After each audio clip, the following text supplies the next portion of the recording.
to episode 5 of the CarFlix vlog. Right, today I'm going to talk about the next car in my car history. The S2000 was what I talked about last time, and it was a brilliant car. But times change, and I had a little baby on the way, and I had to find something exciting, but enough seats for the family. So I decided on the Mazda RX8. Yeah, I know a lot of you are like, oh my god, don't pick that car, it's a ticking time bomb.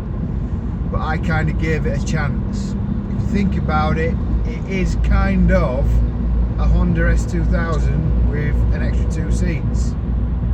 It revs to 9,000 RPM, it's rear wheel drive, it's a nice looking motor, you know, and that's what I went for. I thought, sorry, I'm just going to go for it.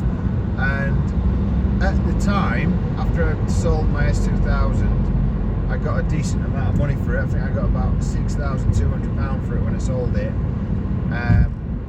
which gave me quite a budget to buy a decent RX8 and modify it as well.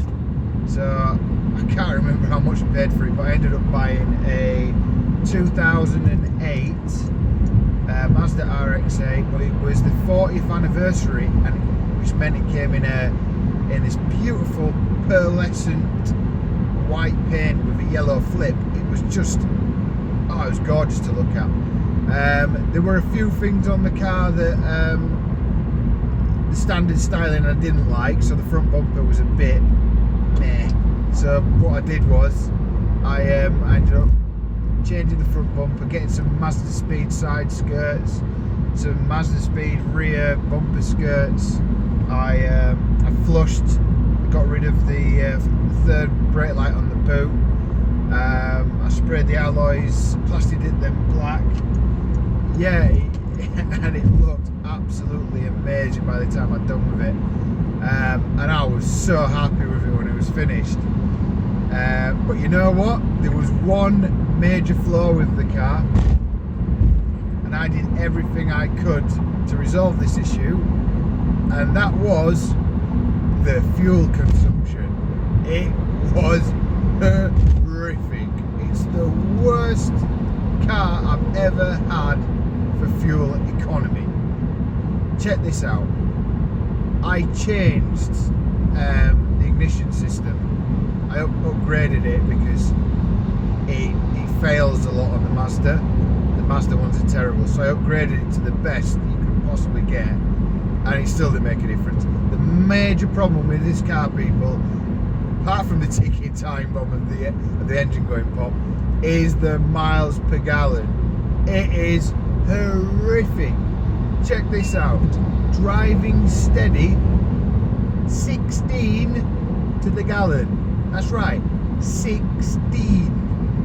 It doesn't matter if you're giving it some or if you're not giving it some. 16 to the gallon. And check this out.